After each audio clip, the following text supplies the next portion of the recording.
1998 से लेकर के 2015 के बीच वेस्ट दिल्ली में एक सीरीज ऑफ मर्डर्स देखने को मिले, जिसमें विक्टिम्स की बॉडी छोटे छोटे पीसेस में covered tightly in a basket Tihar jail के आगे देखने को मिलते थे।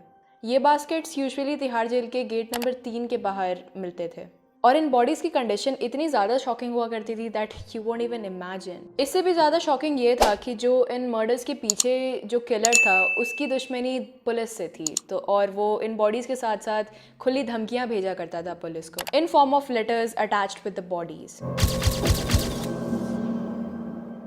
तो क्योंकि मैं मर्डर्स, मिस्ट्रीज इन सब के ऊपर वीडियोस बनाती रहती हूँ, तो I decided why not just make a series out of these videos. तो यूजुअली इन सीरीज़ में क्या होगा कि जब भी मैं कुछ सीरियल किलर से रिलेटेड या किलर या मर्डरर या कुछ भी क्राइम से रिलेटेड कुछ वीडियोस बना रही हूँ, तो that will be a part of this video series that you watching right now.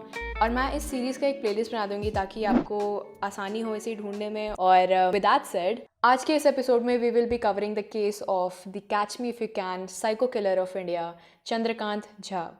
I am Aanchal and you're watching Evil Minds.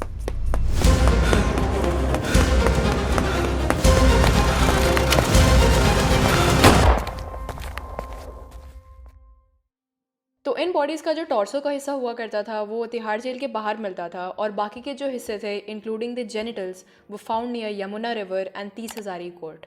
जो बॉडीज़ तिहाड़ जेल के बाहर मिलते थे उनके साथ एक लेटर अटैच मिलता था जिसमें पुलिस एडमिनिस्ट्रेशन और क्रिमिनल जस्टिस सिस्टम के लिए गंदी गालियाँ और धमकी लिखी होती थी। तो इन लेटर्स के थ्रू ये समझ में आ रहा था कि जो किलर जो था उसे पहले भी कई बार जेल में डाला जा चुका है झूठे केसेस में, और वहाँ एक हेड कांस्टेबल हुआ करता था बलबीर नाम का, उसने इस किलर को काफ़ी ज़्यादा टॉर्चर किया था जब किलर जेल में था। इसके साथ साथ उन लेटर्स में ये तक लिखा होता था कि there will be more killings in future और the police can catch him if they can. इसके साथ साथ the killer also wanted police to put a price money on him so that इस खेल में और मज़ा आए।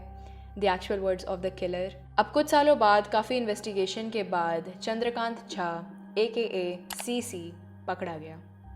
अब जब CC पकड़ा गया तो उसने खुद ही सारे राज खोल दिए, और उसकी कहानी कुछ ऐसी थी। चंद्रकांत झा बिहार के गोसाई गांव का रहने वाला था। चंद्रकांत के 5-6 भाई थे और उसकी माँ एक स्कूल टीचर थी, जिसके बावजूद वो इनका पालन पोषण नहीं कर पा रही थी और काफ़ी समय इन लोगों को भूखा रहना पड़ता था और खुद के दम पे पेट भरना पड़ता था, कुछ काम कर लेना पड़ता था और खुद का ख्याल खुद ही रखना होता था।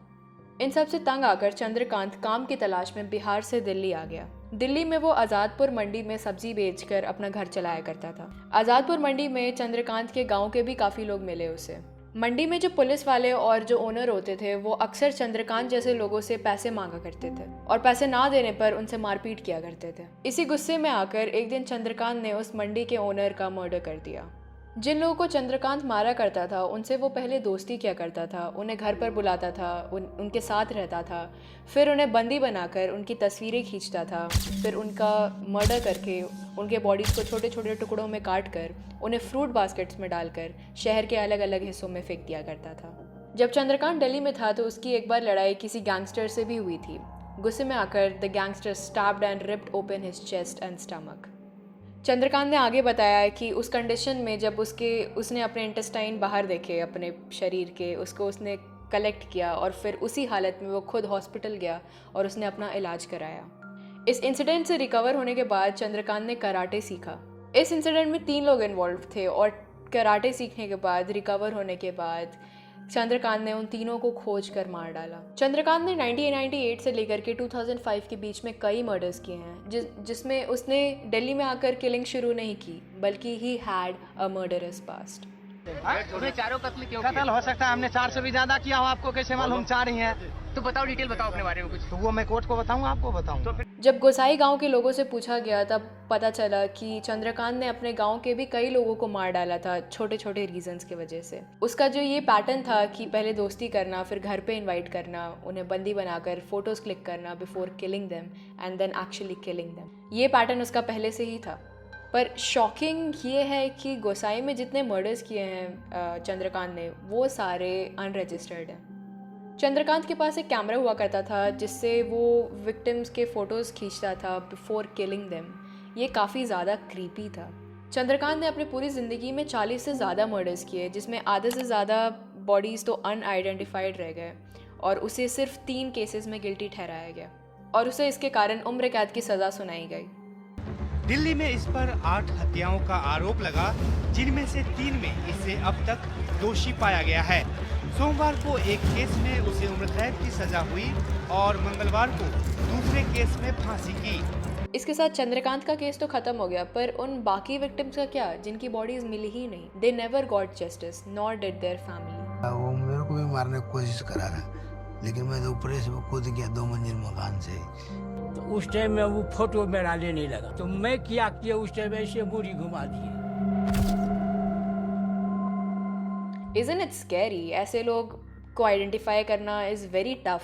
ये कहीं पर भी हो सकते हैं। You are going to the market, you are going to the college, you are going to any public spaces, and ये कहीं पर भी हो सकते हैं। यू नेवर नो हो। तो इसी के साथ ही एपिसोड यहीं ख़त्म होता है। अगर आपको इस केस से रिलेटेड और बातें जाननी हैं, अगर आपको इस केस को गहराई से जानना है, तो there is this docuseries on Netflix called Indian Predator, you can go watch that. पर हाँ, एक डिस्क्लेमर मैं दे दूँ, ये थोड़ा डिस्टर्बिंग हो सकता है, visuals and the things you're getting to know about this case. This is so disturbing. So yeah, that's the thoda sa disclaimer that I gave you. But even though if you want to know more about it, you can definitely check that out. It's an amazing documentary you can watch. और हर बार की तरह अगर मैंने कुछ इस video में गलत बोल दिया हो या फिर कुछ आपको हर्टिंग लगा हो, तो I'm sorry for that. मुझे माफ़ करना. Do leave your thoughts in the comments below. ऐसे ही अगले एपिसोड में भी हम एक और इंडियन केस को डिस्कस करेंगे, and we are going to be discussing the similarities between the 2 killers. That one is going to shake you to the core, so be ready for that. Do support me. I need your support. It's kind of exhausting working all alone, so yes, I need your support right now. You can follow me on Instagram and Twitter. I'm available there. Don't forget to like and share this video, and also subscribe to this channel so you won't miss any further videos. So be ready for that again, and I'll see you in my next video then. Bye bye.